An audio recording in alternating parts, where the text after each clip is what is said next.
Hey guys,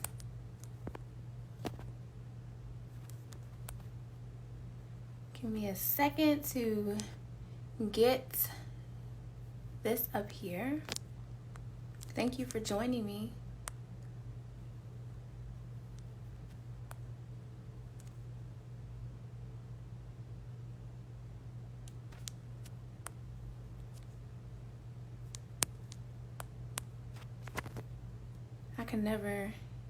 I can never pin these comments right. We're gonna try it again.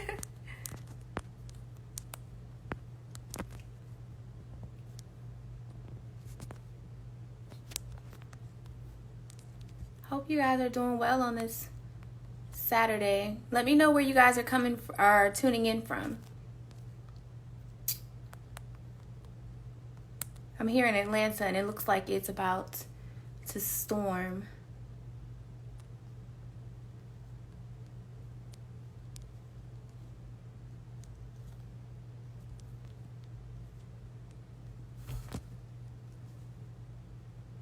St. Louis. How's the weather in St. Louis?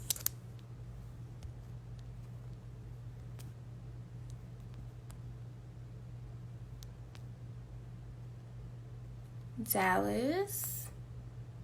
My brother lives in Dallas. I need to get back to Dallas. Although I do prefer Houston. No offense, but I do like Houston. Okay, I think I got it.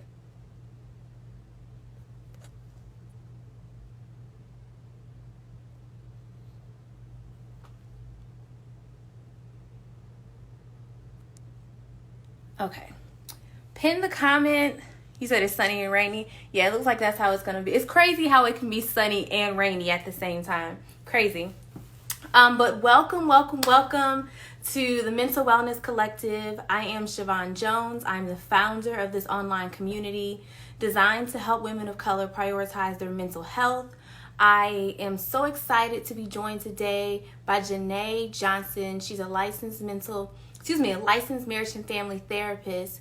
And we're going to be talking about how to help your teen cope through difficult times. So much is going on right now that I just know that I needed to have a discussion for my parents, caregivers, aunties, uncles, whoever it is, to really help during this time of what's going on. Because although it's difficult for us as adults, it's definitely difficult for our teens too, and some of our younger kids. And I think that we definitely overlook that. And so I'm going to go ahead and bring her on.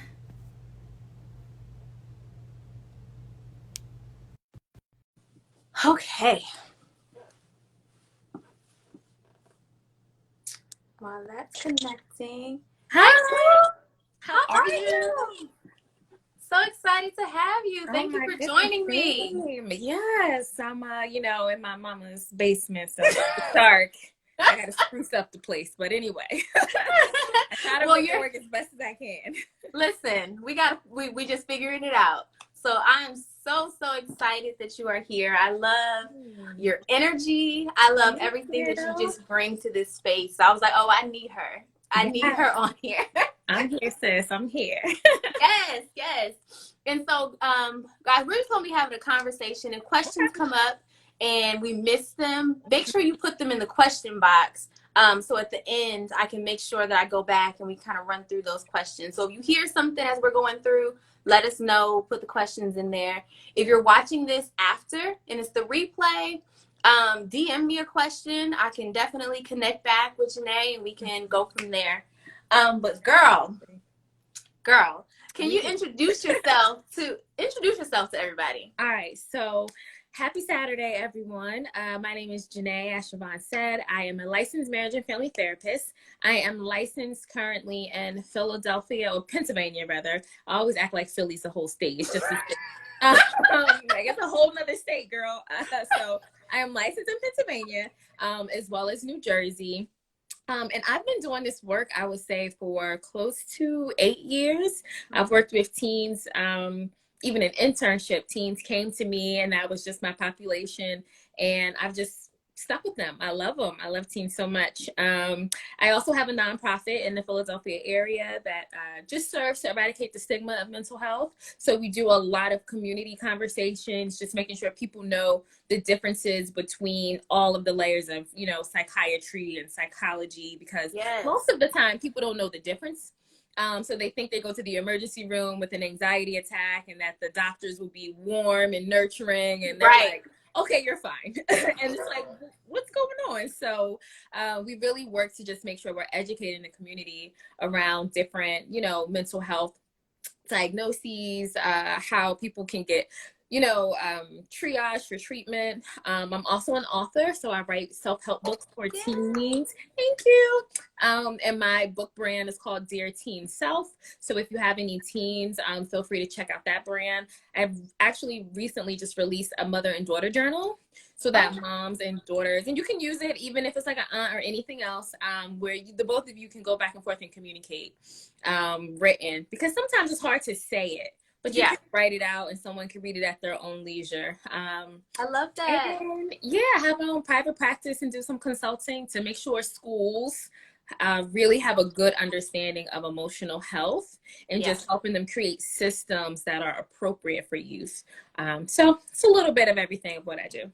Absolutely. And I have been a social worker for, probably over 10 years. And a lot of my work has been with children, teens, families. And so I definitely resonate with so much that you've said.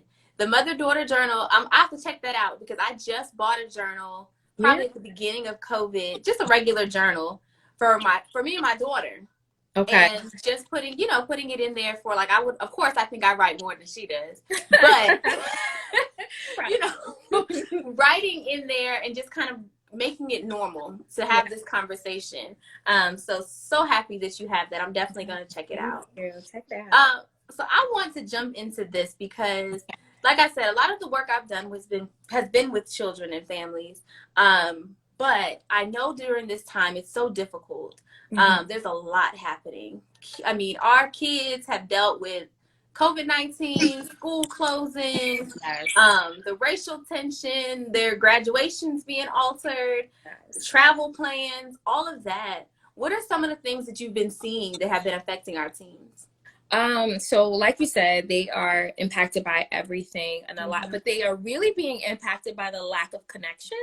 Not being able to see their friends, not being able to, you know, actually, even if kids say that they hated school or they didn't have any friends, still knowing that they had the opportunity to go to a school and to go outside was still very empowering for them. Even if they struggled with making friends, the goal was still for them to learn how to get it, you know? Just because it's a struggle and just because they may have complained about not having friends doesn't mean that they didn't want them, doesn't mean that they weren't, you know, in process of trying to find friends and trying to navigate that dynamic. So them being home and not really being able to go outside, not really being able to hang out with people that they call their friends, or even people that they were trying to become friends with, has really impacted their ability to feel connected to the world. I also think it really started to highlight to parents how much they may not know their teen. Yes. Oh gosh, that's so important. Yeah. And I think that, you know, I saw this really huge spike in my practice because parents are like, oh, my child is cutting. Had no idea. But when I asked, they've been cutting for 3 years. You know, so now they're panicking because they're like, oh my God, how did I miss that for 3 years? And, you know, I just reassure them that, you know, people will hide what they hide in teenagers. So you're not always going to know everything. But I would say that those are like really two big things that are kind of happening right now, where teens are really struggling with their connection, their ability to connect, and parents really are understanding that they don't know their teen that well. And that's causing some disconnect in families. Definitely. I think I've seen so many parents say, like, I didn't know, you know, my child was into this, or I didn't know that they were doing, you know, X, Y, and Z, because we're so busy in our day-to-day life. And when teens get a certain age, you think like, okay, well, they're self-sufficient. You know, I don't have to check in on them sometimes. My daughter, she'll be 13 this year. So I know that there are times where I'm like, you know what, she's fine. Now, granted, because I'm in this mental health field, I do tend to check a little bit more. But I have noticed things that I wouldn't have ordinarily notice, you know, in our day-to-day of being busy. And so I think that parents beat themselves up a lot because they're like, I missed signs. Specifically, you mentioning cutting. Yeah. I've talked to a lot of the work that I do is in suicide prevention. And so I've talked to a lot of parents who have DM'd me like during this time, and they're like, my daughter is cutting. Yeah. And I had no idea that she was cutting. And so I tried to separate the two between, you know, being suicidal and cutting, because people tend to bring them together. Can you talk a little bit about that? Absolutely. So I'm so glad that you mentioned that, because suicidal ideation, suicidal thoughts, being suicidal is not the same as self-harm or self-injurious behavior. So it's important to consider that most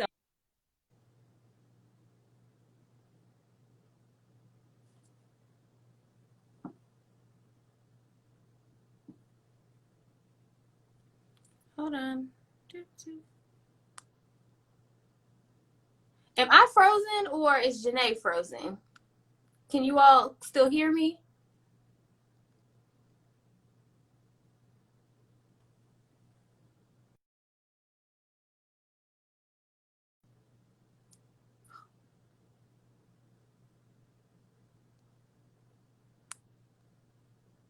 Are you guys, can you guys give me like a thumbs up? I think Jaynay dropped off. I just want to make sure that you guys are still here. Okay, she's back. Okay.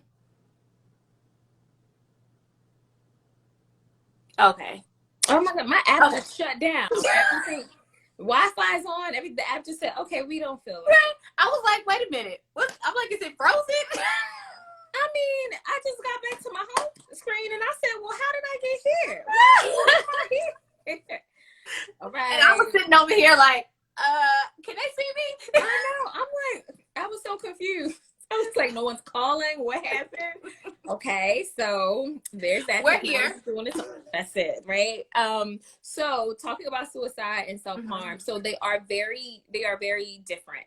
Yes. Most people think that self-harm will automatically lead to suicidal thoughts, and that's not true. However, I will say there is a caveat, there is a however here. Right. If you are noticing that your teen is self-harming, it is important to get them in treatment, because depression could be coupled with that. Right. Anxiety could be coupled with that. And like I would tell a lot of my clients, at some point you will be successful at an attempt, because if you're continuing to do it, you're learning, right? You're learning what works, what work, what time to do it, how long to do it. So you are still going to use all of that. So you're still going to be learning about it.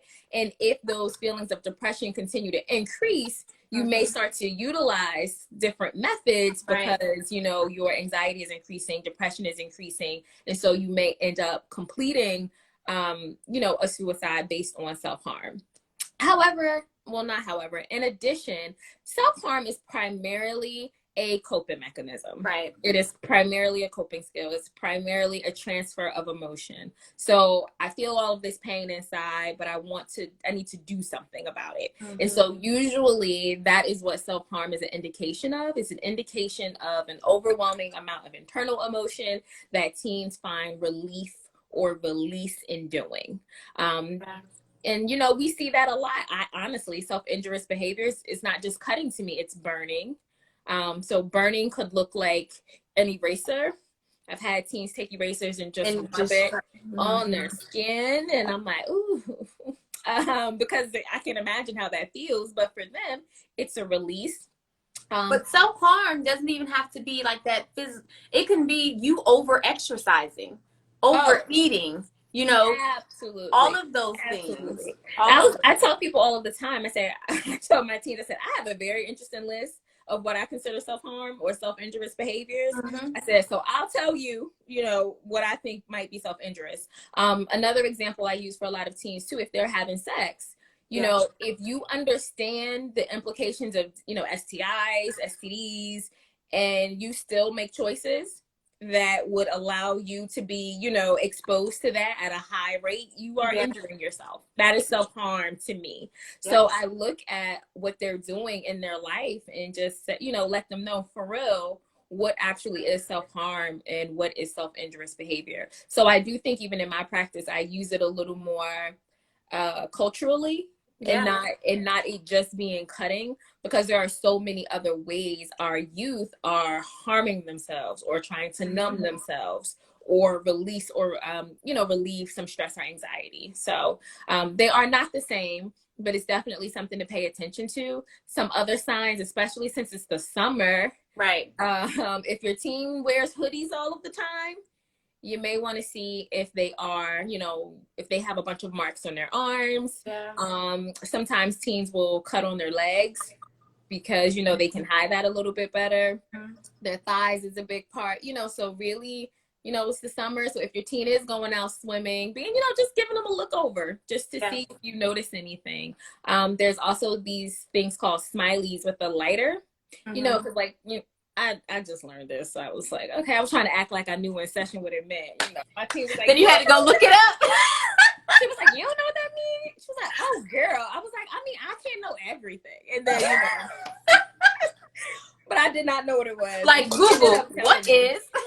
Well, she told me, you know, bless her heart. She said, well, let me tell you so you know. I said, thank you. So basically, it's when you take a lighter and you light it and it gets really hot, and then you just put it on your skin. And when you think about it, it actually makes a smiley face. It's a whole smiley face. And I was like, oh my goodness, okay, got it. So those are other ways that you may find, other marks that you may see that you may not be able to recognize. Like, what shape is that? It could be a smiley from a lighter. And I tell parents all the time, we have to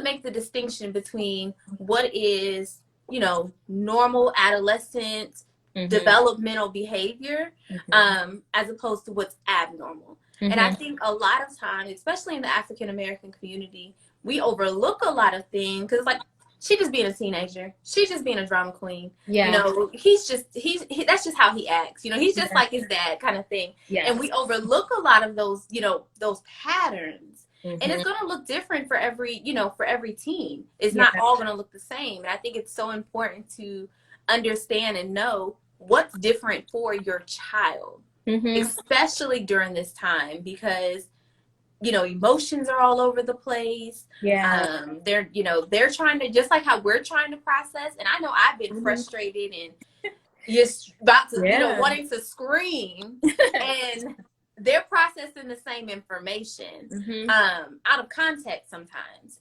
And I think it's so important to kind of have those conversations with them and just see, you know, what their thought is, because they may not be processing it properly, and you may need to intervene. Absolutely. And I think too, on top of that, we also don't allow our teenagers to have their own feelings. So often we are expecting our teens to just do what we say, feel how we feel, consume the information we consume, and they just might have a different opinion. They just might have a different thought. And so, and you know, along those lines, I think it is important to ask them, well, how do you feel about this? Like, you know, and you can interject and say like, oh, this is stressing me out, or it's not, but you could just ask them, like, how do you feel? I've had a lot of teens who had great success being online, going to school, because regular school or the type of school setting that they were in wasn't really useful for them. And so I think it's always important for a parent to caregiver. You could be an auntie, you could be a godparent, whomever. Check in and ask them, how are they doing? How are they feeling? How do you feel about the protest? How do you feel about, you know, racism in school? Is your school racist? You know, because they notice things. They notice kids don't know. They know. They know. They notice it. They feel it, but they don't always feel they have the safest space to share that they've seen it or that they know it exists. And so they just hold it all in. So I do think, although times are really difficult, it is important to check in, even your younger kids. So I know I'm talking about teens, but ask your 7-year-olds, ask your 6-year-old, you know, because they understand having to be home. They may not fully understand Corona, but they know they haven't been outside playing. Girl, we don't understand Corona. I mean, the babies probably have a better reasoning than any of us. 'Cause, you know, because I have no idea what's really going on. But I do think it's important to talk about these things. I think it's important to talk about them as a family as well, because I always like to say it's important for teens to know that their parents are actual people.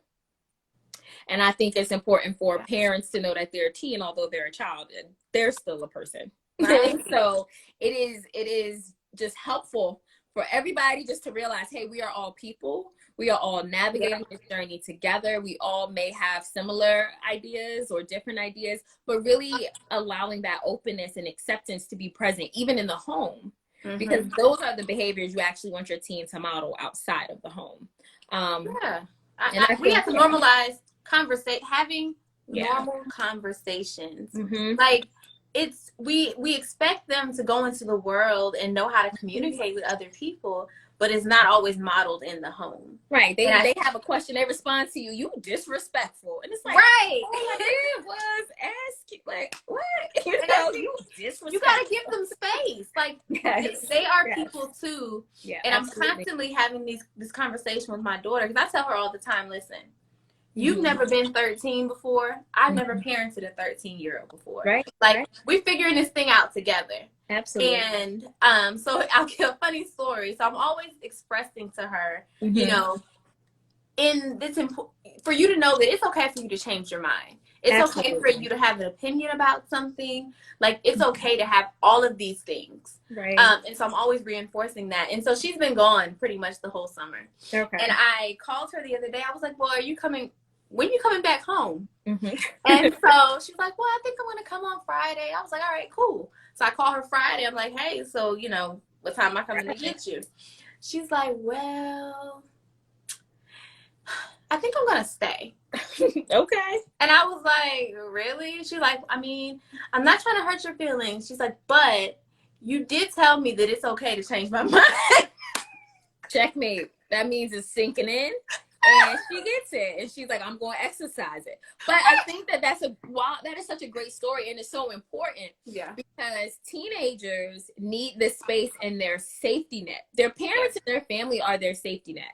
Whether or not, you know, you get on, you know, y'all get on each other's nerves or not, you guys, you know, family is still the safety net. Yeah. They are supposed to be navigating those concepts with you at home. Right. They are supposed to be testing certain boundaries. They are supposed to be doing those things with you at home, because, you know, as their parent, they're pretty much safe with me. So I am going to still help and guide them along their journey. And so you want to be able to create that environment at home, because they may take that outside and someone else may not have the same interest for them, and they may lead them astray. Now, that's still going to happen. They're still going to find all of these other influences, but it's important to still create that safe space with your teenager, right? So one thing that often happens is a parent will say to a teen, oh, you can come tell me anything. And as soon as they come tell you something, you yell at them based on what they told you. Shut it down. You shut it down. And then they shut you down. And then it's like, why don't they talk to me? And so you have to be very aware that, you know, you have to be open. And openness for some parents can just feel very, you know, uncomfortable. Yeah. But I would always say, challenge why that feels so uncomfortable to you. Why is it discomforting, or why do you feel discomfort when your teen is asking you a question? Is it the topic that you feel is uncomfortable? Like, what is it? Because, again, there might be something from your own stuff, right, that you are putting on your child. You know, one thing, you know, and I hate to talk about this necessarily, but not really, like rape culture. Yes. You know, there are still a lot of women who will look at their daughters and say, oh, you can't wear this, or you can't do this, or you can't do that. And when you ask them why, it's based on what they think other people are going to do, or how other people are going to perceive them. But if we look at maybe their generation and how they grew up, that was something that was taught to them. Right. So I do think, as a, you know, family therapist, if you will, each generation, you do have to stop and say, okay, am I passing on traditions and mindsets that are harmful? Like right. You have to shut those things down, because they come up so easy, and you'll find yourself saying things, and it's like, wait a minute, right? No, like, we're not gonna do that. You know, I'm not gonna I grew up in a household where it was like, what I say goes. We didn't really question decisions that were made. There was no dialogue right, back and forth. right. And I had to get to a point where I was like, no, that's not what we want to do. Mm-hmm. Like, Mm-hmm. I believe kids should be respectful, Mm-hmm. but I also believe that we have to give them the right environment to ask questions. Like you said, you are cultivating that at home. Yes. And they're dealing with, if we're, as adults, we're dealing with a lot, but they're also dealing with a lot on their level. And if we don't give them the, opportunity to have their own opinions, to express those opinions, we don't have to agree. Right. We don't have to agree. I tell my daughter all the time, she'll ask me, girl, I don't know. Right. Like, sis, I don't even have the answer. Like, right. You're asking me a question, and it's so important for us as adults to allow our kids to know that we don't always have the answer. Absolutely. We absolutely. Don't. And, to even just kind of realize that as a parent, you still get to have a final say. So even if they're coming to you and asking you something, you still don't have to do it. Right. But it is important to at least hear them out. It is important to at least hear where they're coming from and help them process, whatever it is that they're asking or validate them. And validate, okay, I hear you. I'm not sure that it's the best thing right now, but I still hear you. And I personally, especially in my work with teens, and I'm sure you know that as well, that goes a long way. That helps them combat those, outside pressures and the society, standards, because it's like, oh, well, my mom gives me space. My dad gives me space. I know I can talk to my aunt. I know that they won't lead me astray. Let me ask, let me ask them a question. Let me see, how they think about this. And I think that we underestimate that. And to your point about your children being respectful, I think children should be respectful. I think everyone should be respected. I think where the disconnect comes in is we do not communicate with our children what respect means to us. We don't give them respect. We don't give them respect, and we don't define it. What does that look like? We could look at Webster's definition, but what does that look like to you? In your household. And do you model that? Right? Like, are you setting standards for them? Like, oh, you can't curse in here. You can't do none of that. But then you turn around and call them all kinds of, nasty names. That doesn't work. And I get it. You're the parent. You're saying that, but the message is mismatched. And so when the message is mismatched, they are not going to be able to pick what side of the fence to be on, which makes the relationship extremely difficult. And I know that's not what people want. People don't want extremely difficult, relationships with their teens. I don't think so. But we don't have to be able to be honest with ourselves and say, oh, I am playing a role in this. Parents don't realize you play a role in the dynamic and relationship you have with your kids.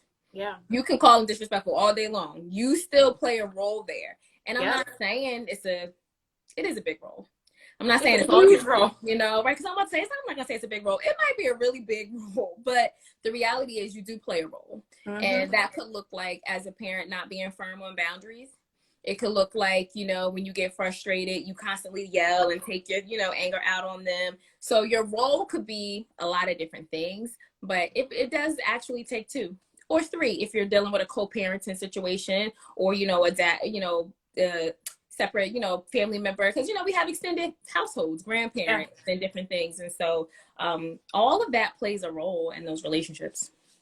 So true. I think that you hit the nail on the head. Like, we set those things up, and what we lack, our children are watching. If we lack boundaries, our kids they don't know how to set those boundaries. If we lack self-care and we don't take care of ourselves, we can't expect our kids to really know what that looks like.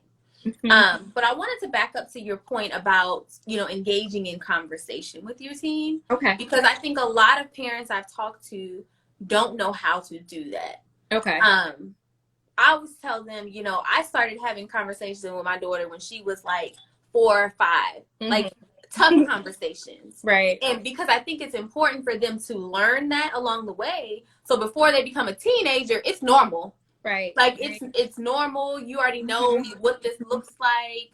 But I think parents wait until their kids are teens, and then it's like, okay, sis, you wasn't talking to me before about, it was play.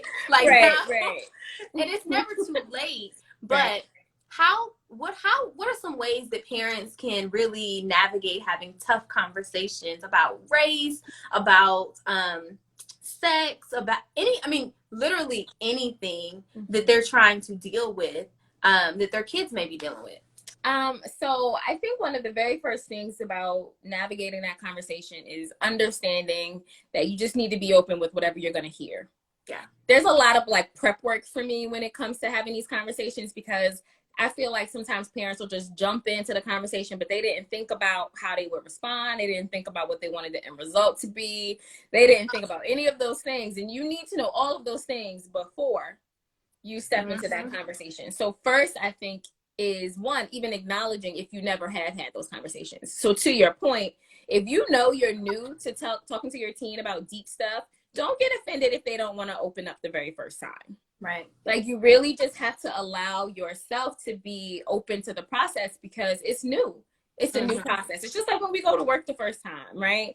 We learning how to figure out the coffee machine. We learning who to talk to, who not to, who to ask for help. You know, you're navigating it. You're tiptoeing. Everybody don't know your business yet. They may never know all of your business, depending on how comfortable you feel. But it's the very same concept. If you know it's new, allow yourself to just be open to that process. And you might even just have to say, hey, listen, I know we haven't talked a lot in the past, because you want to be honest, right? And not act like y'all been best friends forever. You want to be honest and just say that part. Hey, don't act like you're my bestie. Like, even if you're my mom, do not act like you was talking to me all this time, Keisha, because you weren't. But being honest and just kind of saying like, hey, I know, I really haven't been talking to you about a lot of topics, and be even more honest by saying, I wasn't really sure how to come to you about this kind of stuff. If your parents never talked to you about it, be honest about that too. My parents never really talked to me about this. I had to kind of learn from friends and family, but I want to do something different with you. Right. And just allow that honesty to continue to just permeate and travel. And if they don't want to say anything right then and there, that's okay. Don't make them feel guilty for not wanting to talk at the moment. Just leave it open. Like, we'll say, listen, I'll be back and forth checking in, but I just wanted to leave the door open. Just wanted you to know I'm here. I'm a fumble because I'm new, but we're going to make it work. And that honesty is really helpful to teens. Teens like authenticity. They want to know that you're genuine. So you may have to just say, like, I definitely dropped the ball on some of these conversations before, but I don't want to keep doing that. Right. And just allowing that to kind of be a way to start the conversation. And another way that I have always found to be helpful, two other ways, and in my mother-daughter journal, I have a bunch of these things listed in there. Excuse me. But watching TV shows or watching movies and shows together, while that builds quality time, you also get to see what they're watching. You also get to see what kind of dynamics they may have, are experiencing. And then you, at the time, I would always say, give up an example of your own life. If they are struggling with a friend, tell them an example of when you struggle with friends. Because, see, adults like to act like they don't go through stuff. Listen. We be trying, not me, but, because I'm just like, overbook, overshare, right? Open book, I got to work on that myself. But a lot I'm with you, though. It just is what it is. I can't help it. But one thing parents often do is they try to be so at the top of the hierarchy that they don't just allow themselves to be human. You've struggled with friends before. Yeah. So, don't act like you haven't struggled with friends. Just tell your teen what that was like for you. Like, that was hard. Like, I lost a best friend before. Friend breakups are harder than boyfriend breakups or girlfriend breakups. Just be honest with them and tell them, like, let me know, do you want to hear my advice or not? Do you want to know how this kind of worked for me? And just tell them, because the reality is they are going through things that even as adults we've gone through and we're still going through. They just don't have the time experience to have tried a bunch of different coping skills like we have. So just impart that knowledge on them versus kind of like trying to tell them what to do or shaming them because they don't get it right, or shaming them because they're giving somebody a lot of chances. We don't have to take that route. There are so many other routes that we can take. So also, just in terms of engagement, it's just being honest. Share an experience of yours that you overcame, and help them kind of just be entered into your world a little bit. I love it. What are some coping skills that parents can kind of help and to navigate their teen, navigate and kind of guide them? There's so many, but what are a few that we can, share?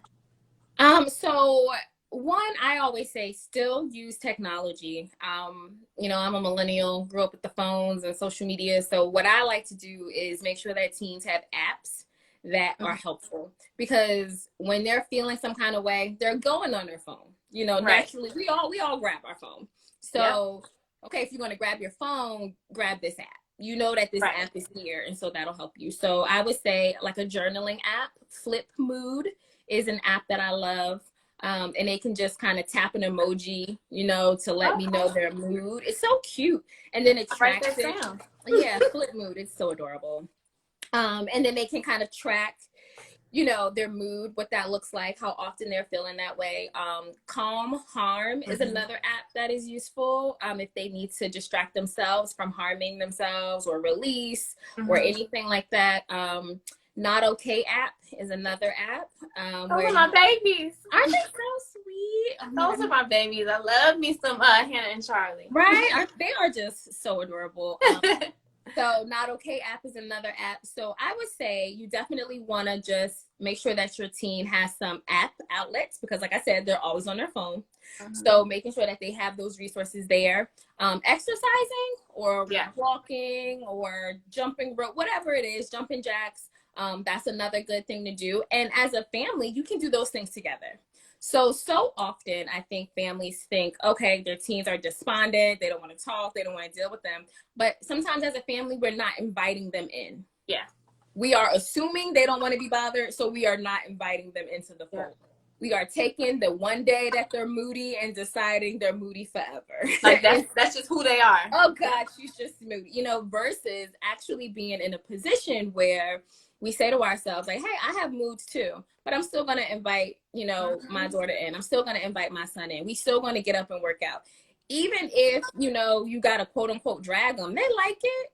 You guys would be so surprised how many times my teens, my dad dragged me out the house today. I'm like, oh, like, that was so terrible. Like, and they're so happy about it. And, but they just have to, in some instances, present moody or present frustrated because the relationship may have been tumultuous. And so it's like, okay, let me act like I don't like it, although I really like it. Or the reality is I'm scared that the frequency won't continue. So I don't want to seem so excited. So, so I do think it's important for parents as a coping skill to help their kids be included in the family, like have family time, have family activities. Everything doesn't have to be separated. They'll create that separate time, but also make sure that you are introducing them to coping skills that are also within the family. That is like a lost art, like no game nights, like those things don't kind of exist. I know you got some questions down there.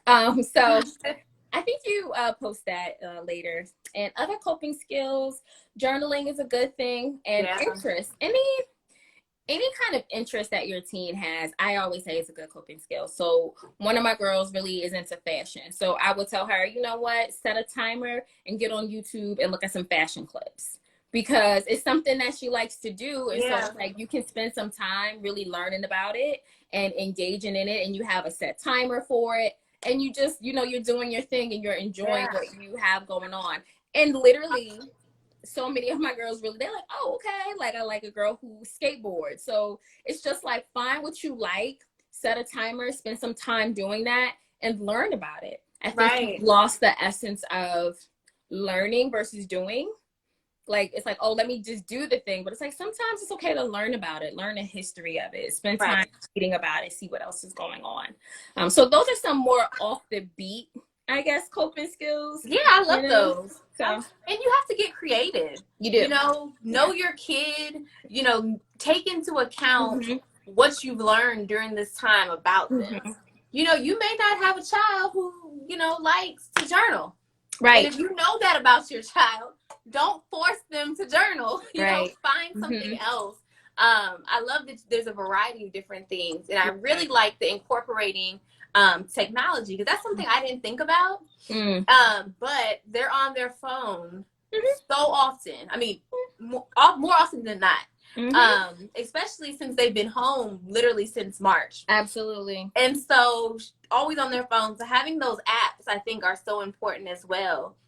So they can have something to go to, not just, playing Fortnite and whatever else they're playing on their phone. Roblox and all that. Yeah. But you know what else I tell my teens to do who don't like to actually write? I told them to audio journal. So you have your voice memos on your phone, put your headphones in, talk it out, scream it out, whatever it is that you need to do, let it out, because sometimes you just need to let it out, but you don't want to write. Or sometimes things just flow to you a little bit easier when you actually just say it. And so I also encourage them to do audio memos or audio journaling. I've coined it, I suppose, as another coping skill to just kind of release. Music is another thing. We know teens love music. Right. So what I tell them, I say, hey, if you're listening to an artist and you like them, find similar artists.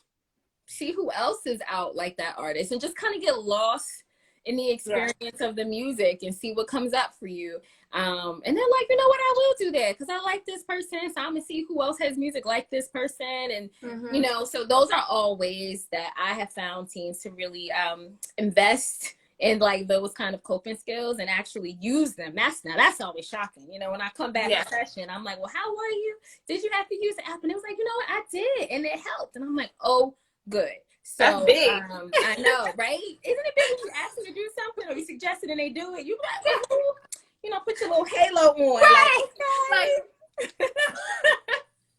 so so if you share those apps with your teens, those different things, because like you said, I think the idea of me not being like the clinician that tells them get off of the phone really helped, like, oh, okay, there's something for me on my phone, so I can do this instead of getting on Snapchat and stuff, subbing somebody, I can do this instead of getting on Instagram and starting drama and getting in group chats. So it's really helpful. Yeah. So can you share what are some signs that things may be a little off? I know we spoke earlier about really identifying, what's normal behavior, adolescent behavior, but there also are those glaring signs that, okay, something is not quite right. Whether, they're on that line of maybe depression, suicidal ideations. What are some things that parents can look out for? So you mentioned this earlier, and I wanted to comment on it. You really have to get a baseline for your teenager. So you need to know your teen well enough, right? Because obviously teens are changing. But if your teen has long hair, they like their hair, and then all of a sudden you wake up and you notice it's chopped to here, something's wrong. Yeah. Something happened, something's wrong. Because again, we're connecting who they are, their baseline, to this new behavior. That is abnormal. Right. Especially if you have a teen that's constantly brushing their hair or finger twirling or whatever it is, they love their hair, that, and then one day it's cut off or it's completely dyed another color, and that's abnormal. Red flag, right? And usually it happens without conversation of, oh, I'm going to cut my hair, or, oh, I'm thinking about cutting my hair. It literally is just cut one day. So that could be a sign. And I see that happen often with teens. Even when I worked in crisis, a lot of the girls would come in with haircuts, and that's how we knew they were starting to spiral. They would always take things out on their hair. I did notice that as well. Yeah. All the time. So, and it's really odd, but this is very general, but you will see most of the time girls cut their hair and boys grow it out. And like not keep up with shape ups and haircuts when they are feeling a little bit more depressed or spiraling. So there's always that opposite thing right now. Yeah. Probably no full correlation, but something that I've noticed pattern wise. So again, if your teen is usually super bubbly, but now all of a sudden they're really quiet, they're not wanting to hang out, something could be wrong there. Change in dress, like we talked about, if they're constantly now wearing long sleeves and it's hot outside, and they used to love to swim, but now they don't want to swim and show their body. Those could also be indications that something is wrong. A lot of Black youth in particular, when they are depressed and suicidal, they have a lot of somatic or physiological issues. And so they may say that they have toothaches or they have stomach aches or they have headaches. So they are actually feeling it in their body. So being mindful of how often, you know, your child is saying that they have stomach aches or toothaches or headaches, that could be an indication that something is off, something is a little bit abnormal with them. Any bruises, any bruising you want to pay attention to, because again, there's a variety of self-harming techniques out there, and we may never know what they are. There's a bunch of challenges that kids do and try that we don't know about. So just checking their body. Any bruising around the neck is important too, because it could indicate like a hanging, like trying to tie something around their neck for suffocation. So you want to also pay attention to that. Right. So those are just a few signs. Again, school has always been a really big rubric for teens, because if their grades drop, although they typically have good grades, that will let you know that they're not really focused or their concentration is, you know, abnormal. Even something as drastic as like wetting the bed. Yeah, that can be a huge indicator. It's a huge indicator that something's wrong. While it may not be that frequent, sometimes if there's a sexual abuse that happened, or, you know, PTSD, trauma. A lot of teens get PTSD too from parents that physically discipline them. They're using any type of corporal punishment. So a lot of like flinching, you know, or fear, a lot of fighting.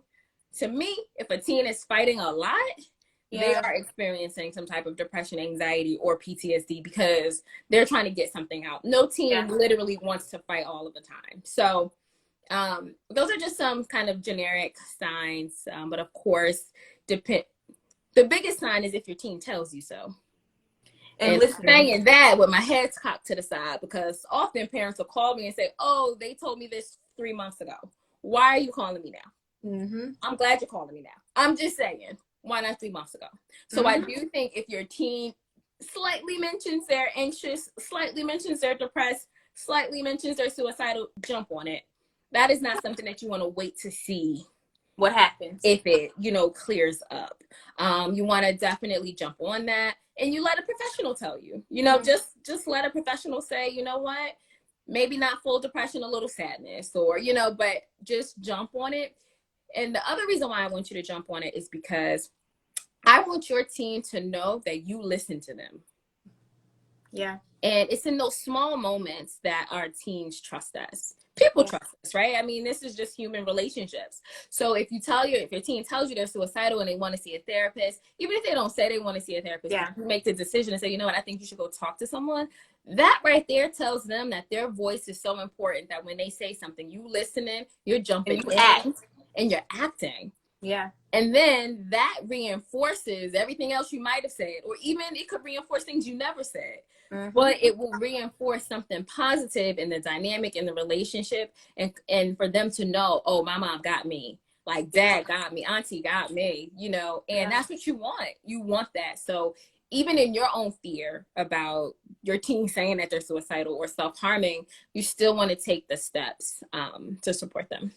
Absolutely. I just made a post earlier today, and I was talking about suicide and youth suicides, particularly in the Black community, because the suicide rates between ages 5 and 12 in the Black community have like significantly increased, but it's not something always talked about. And one of the things, one of the issues is the fact that it may manifest differently in Black teens and younger kids.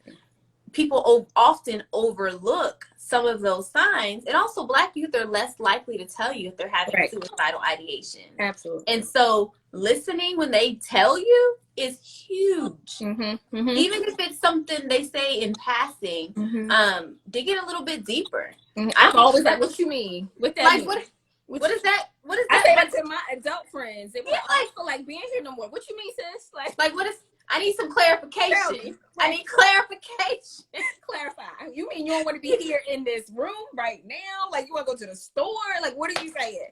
Tell me what you mean. Tell me. Right. Because again, that goes back to communicating. Yeah. Like let's have a dialogue about this. You know, words are important, and I think that we have to teach kids that I'm interested in what you're saying. Absolutely. Like you may not even fully know exactly what you're saying, but let's talk about this for a minute.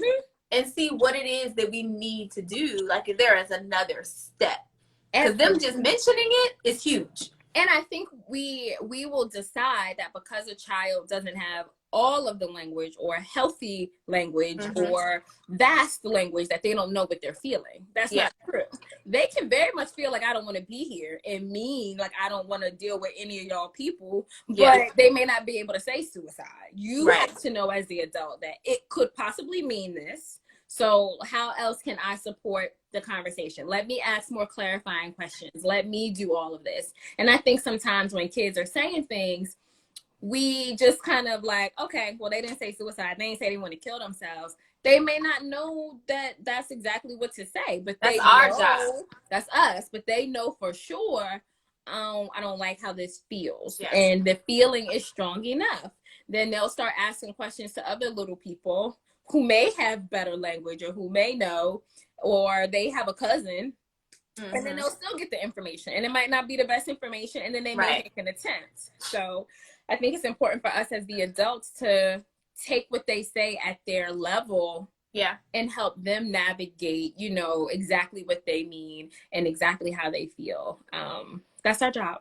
And don't be afraid, especially with suicide. I think people always ask all the time, like, well, how do I ask them? Just ask. Like, I'd rather me be wrong. Because they'll correct you if you're wrong. They will. You know? I'd rather be wrong than not have asked the question, because I don't want to be ambiguous about it. I don't want to assume. I don't want, you know, there to be any kind of question of what you may be thinking. So asking straight out, and I know it's uncomfortable. It's something we're not used to having conversation about. But I think it's so important, especially with all that we're dealing with now in society. And people they have access to so much. They see so much. They do. And we got to isolate it right now, you know, with Corona, and people are not having the same amount of touch points. So, you know, schools used to be able to navigate, you know what I mean? Like, okay, this is going on. Let me tell you this. But kids are home and there really aren't a bunch of other adult eyes on them. And so as the parent, unfortunately, and fortunately, right, there's a good and a bad here. You are all of the eyes and ears. And that's frustrating too, because I know you're tired because, you know, it's just tiring. But kids don't have the same amount of touch points, right? They don't have the same, like, friends. I know one thing too. Oh, I want to say this to parents about friends. Can I take this? Okay. So, absolutely. Okay. So parents, I want you to be friends with your kids' friends.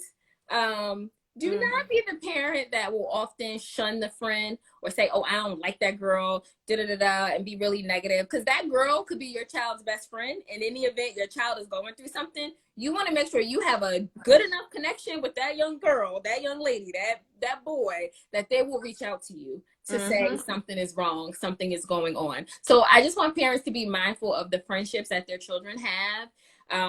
Do not really get in the way of that. Try to foster it as much as possible. Get to know that young person, get to know that person's family, because you are not always going to know if your child is suicidal. They may not always talk to you, but that best friend will know. And that best friend. I have worked with a lot of families recently, and that is exactly what happened. The best friends say or something. Can you hear me? I can. Sorry about that. Sorry. No, it's okay. So I have had, and you know, recently where that happened, a lot of friends have reached out to the parents to say, hey, such and such wants to harm herself. This is where she is. This is what she's saying. And sometimes parents can cut off those connections because they don't like, you know, what side of the town that friend came from. They feel like that person is whatever they feel, you know, it's a variety of things. But you really don't want to isolate your child from somebody that they feel close to and connected to. And you still just want to be able to be open. And I know that happens a lot. I know growing up, my grandmother had all kinds of comments for some of my friends. And I would be like, you know, it was uncomfortable. But those would have also been the same people that knew if something really went wrong with me. They would have. They're going to be friends with them regardless. I'm going to be friends, period. They're going to be friends. They're going to be friends. All you can do is set some healthy boundaries, get to know the friend, invite them over so you can see, you know, how they are, what they think, and just build a close enough relationship that if something is happening, they feel comfortable enough to come to you about your child. So when we talk about suicide and self-harm, that is really important, because those are the people who usually know your child. They're thinking about it. They know your child wants to do it, has made an attempt. And those are going to be the people that can have access to you a lot quicker. So being open with their friends is really important. I just wanted to throw that out there because that has been very prevalent for me. No, absolutely. I'm glad you did. As we are wrapping up, I can't even believe we've been on here for an hour. I know. I feel like there's still so much to say. There's so much to say, but I know Instagram is going to cut us off in 5 minutes. IG. So if there are any questions that you have from this conversation, please let us know in the chat box so I can go ahead and get those in these last couple of minutes. But while we're waiting for that, or if there are any questions, I think that just this whole conversation is so good because parents need to feel comfortable talking to their teen. Absolutely. Like, period. They are people. They have their own opinions. Yeah. I mean, during this time, I was talking to my daughter, and I think an important thing is when you're having conversation, be curious. Absolutely. Take the judgmental part out of it. You know, just allow them to kind of free flow in their conversations. I was asking her, like, how do you feel about all the protests and what's happening right now? And she gave me so much of what she was feeling. I learned my little daughter was little Angela Davis out here. Like, that's important to know, right? I was like, girl, calm down a little bit. Hold on. Hold on. Let her passion speak. Baby was passionate, okay? But, you know, giving them that room to feel like I can have this conversation with you. And I think even myself, you know, being in mental health and have worked with tons of people, I still have to, it's different when it's your child. And so I still have to kind of sometimes back away. Like, okay, I asked her this time, I'm gonna circle back to it. Because she still shuts me down. So know that your teen is gonna shut you down. Like, you know, and sometimes the shutdown isn't even, I don't trust you. The shutdown could just be, ooh, I really don't know how to say it. Or I'm not even sure if I should say it, right? It could just be a thought I have, and maybe I don't want to put it out there into the world. So the shutdown could mean so many different things that I think it's important for us to not take it personal, but to just leave the door open and say, okay, well, when you're ready, you know, come to me. We can talk about it. You know, I may check in, you know, before you come back to me, but just let me know, you know, kind of where you stand with that. And just take it from there. But I do think it's important to continue to check in and to continue to have open dialogue. So we have one question, and we have literally like 2 minutes. Okay. When you have a parent, one parent has, let me see if I can put it up here. So you have one parent who has not set healthy boundaries, and you're trying to set those healthy boundaries. How do you navigate that? Great question. So I think part of that conversation, part of the first step is talking to your husband about his lack of, you know, ability to do so. Usually either there's a fear there, or there's just no education around setting a boundary, or they just don't know the benefit of setting a boundary. So I think it's important just to, instead of kind of looking at it like, he just, you know, maybe like doesn't get it. He literally may not get it. Like, I mean, literally may not get it. So just exploring that dialogue with him, checking in about what his family was like growing up and what those boundaries were like growing up, if there were any. And then it's kind of like an unlearn and relearn process. And that can take a long time. And so just being patient, extending some compassion, but at the same time, asking him, say, hey, can we meet somewhere in the middle? Like, as you know, we're still navigating, creating these boundaries overall as a family. Can we set these two really important boundaries? Because we have this issue in the house. And if we set these boundaries, I think it'll help alleviate that. So start small, do some small chunks so that we can, you know, help that unlearn, relearn, and then still he'll get to see the benefit of having boundaries with the two small ones you may implement. Absolutely, absolutely. Well, we are like on a countdown. We have like a minute and 5 seconds. Oh no, Instagram, they didn't give us the versus treatment. Versus be going on for 2. I thought that was over with, but apparently Instagram is saying no. So it's just versus happens. But thank you so much, Jaynay. I That's my appreciate pleasure. this conversation. It's been amazing. We have to do it again because there's so much more to talk about, so much more to dive into. Specifically talking around like suicide versus non-suicidal self-injury. I get a lot of questions about that, and so that's something I would love to talk about that, and just even passive suicidal ideation, because there literally just are some teens and people that are just always suicidal. Literally. And they may never act on it, but they just literally chronically have those thoughts. Have those thoughts. And I think that that's something that we just don't talk about a lot either. And so, yeah. Well, thank you guys for joining us. I really appreciate